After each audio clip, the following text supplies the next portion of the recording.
Why are some people extremely nice in a way that can hurt them and get them used?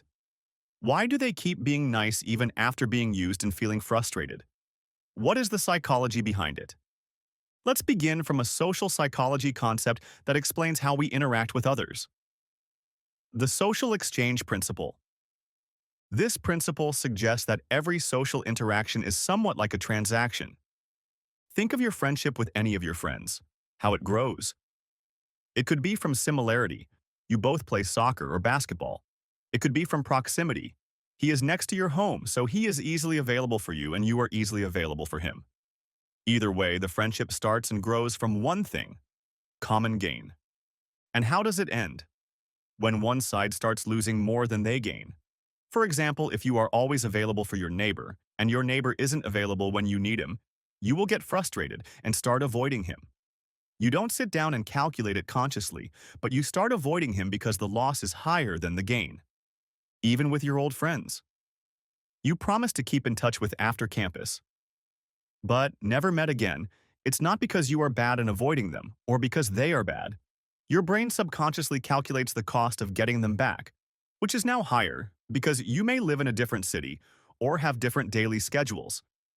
And the gain from being together is now lower than before. You have fewer things to talk about in common. Only the past. Here is the formula of the social exchange principle. Outcome equals reward minus cost.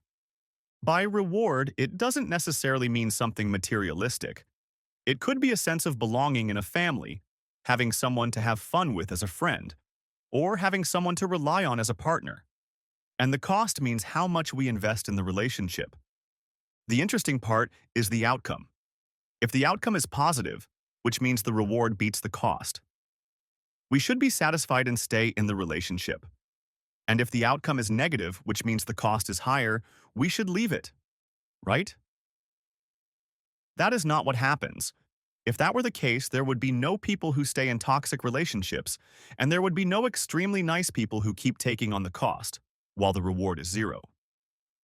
On the other side, there are also people who want more and more reward with no cost. Social psychologists explain this with the term comparison level. It is simply how much outcome is enough for a person to continue in a relationship. One person may be okay with -2, another person may not tolerate anything less than 0, and another person may not be satisfied even with +2. The question is, why is that? Where does such difference come from? One explanation is childhood experience. A kid who experienced neglect, betrayal, or low attention tolerates lower outcomes because it is something he is used to and it feels normal to him. It's linked to self-esteem. If a person has high self-esteem and respects himself, he expects the same respect from others and the same return for his investment. But a person with low self-esteem tries to exchange what he wants for approval. The betrayal doesn't feel good, but it feels normal. What about people who know they are treated below the normal level, feel frustrated about the other person's return and their own investment, but keep being nice? It's the trap of expecting reciprocity without communication. The pattern here is, if I am kind enough and give enough, other people will naturally give me what I want. It is like hiding what you want and hoping the other person will figure it out and give it to you. It is an unconscious strategy to get what you want without losing emotional safety, without getting rejected, or without feeling guilty. But that is not how human interaction works. People are not mind readers. They respond to clear signals, not to silent hopes.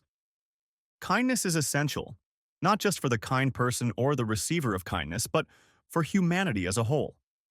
As social beings, cooperation is what allows us to survive and succeed. The world rewards those who cooperate, but it doesn't reward blind kindness. It rewards only those who cooperate with awareness, people who give, but do so with boundaries and self-respect.